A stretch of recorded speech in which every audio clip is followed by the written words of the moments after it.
Bismillahirrahmanirrahim. Assalamualaikum warahmatullahi wabarakatuh.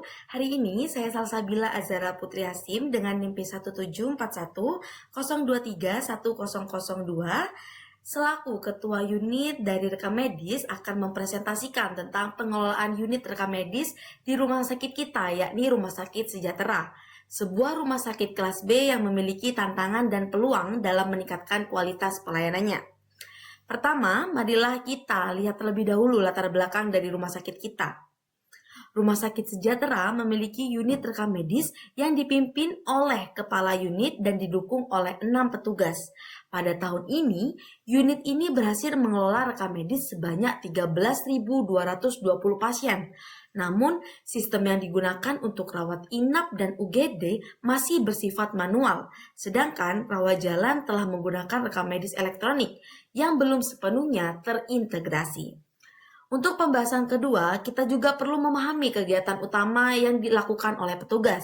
Petugas rekam medis melakukan berbagai tugas, termasuk assembling, pengecekan pengembalian DRM, pencatatan peminjaman, analisis dan coding data, dan juga bertanggung jawab untuk memberikan kode penyakit dan memasukkan data ke dalam sistem SIM-RS. Faktor kerja yang mempengaruhi kinerja mereka meliputi 314 hari per tahun, 19 hari cuti, dan ketidakhadiran, serta waktu kerja 8 jam per hari. Di sini, setelah saya menghitung kebutuhan jumlah petugas rekam medis, saya juga menemukan bahwa kebutuhan yang diperlukan adalah 2 petugas saja, sedangkan kita memiliki petugas sebanyak 6 orang. Maka dari itu, di sini saya mengajak rekan-rekan untuk membahas terkait kebutuhan petugas yang kelebihan.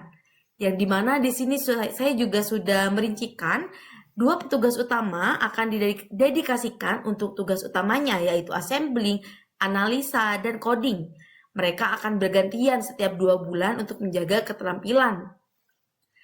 Untuk 2 petugas lainnya akan ditugaskan untuk membimbing mahasiswa atau peserta PKL ataupun penelitian, sehingga dapat berbagi pengetahuan dan juga pengalaman. Untuk 2 petugas lainnya juga akan melakukan rotasi dengan petugas utama, bergantian pada masing-masing tugas. Mereka akan menjadi delegasi dalam seminar, pelatihan, atau proyek terkait rekam medis untuk meningkatkan sistem audit kualitas, pengembangan SOP, atau implementasi teknologi baru. Selanjutnya, di sini saya akan membahas terkait perencanaan pengembangan SDM dan sarana prasarana yang ada di rumah sakit kita, yang dimana ada 4 rencana dari saya. Pertama, yaitu pelatihan tugas. Diadakan setiap 6 bulan pada setiap tahunnya untuk meningkatkan pemahaman dan keterampilan praktis petugas rekam medis. Selanjutnya, ada pun pelatihan rekam medis elektronik dan sistem informasi yang diadakan per tahun selama 3 bulan. Yang dimana meningkatkan keterampilan dalam mengelola data pasien dan memastikan integrasi sistem di rawat inap, rawat jalan, dan juga UGD. Selanjutnya ada pun monitoring dan evaluasi, meningkatkan efektivitas sistem dan kinerja petugas, serta mengidentifikasi area perbaikan untuk efisiensi layanan. Dan untuk kegiatan terakhir, di sini saya mengagendakan sebuah kegiatan reward yang dimanakan pemberian reward kepada petugas berprestasi berdasarkan hasil penilaian untuk mendorong motivasi dan meningkatkan kinerja mereka. Maka dari itu, di sini saya juga memantapkan terkait SPO yang ada di rumah sakit kita. Di antaranya, SPO penerimaan dan pengolahan rekam medis, SPO pengkodean dan analisis rekam medis, SPO pengelolaan sistem rekam medis elektronik, SPO monitoring dan evaluasi kinerja petugas, SPO kegiatan penunjang dan pengembangan kompetensi, SPO pengelolaan sarana prasarana, dan SPO pelaporan dan dokumentasi. Selanjutnya, karena saya rasa kita butuh sarana prasarana yang baik dan lengkap agar kita dapat maksimal dalam tugas. Maka di sini saya mengadakan pengadaan kebutuhan sarana prasarana sebagai berikut. Yang pertama, rak penyimpanan yang sudah saya hitung kebutuhannya. Di sini juga terdapat 133 rak. Untuk komputer di sini kita membutuhkan 6 unit, satu untuk setiap petugas. Printer kita membutuhkan 3 unit, tinta printer 100 buah, scanner kita butuh 2 unit, renovasi ruangan kita juga butuh ruangan dikat tambahan, kita juga butuh koneksi internet, kita butuh 6 unit, ATK untuk fasilitas kita juga butuh, dan vendor SIM RS untuk memastikan sistem informasi manajemen berfungsi dengan baik. Untuk terakhir, mungkin saya akan menjabarkan anggaran yang kita perlukan dalam pengadaan 1 tahun ke depan. Namun, untuk anggaran lengkap nanti akan saya kirimkan kembali melalui WhatsApp, dan berikut adalah anggaran-anggaran yang sudah saya rincikan.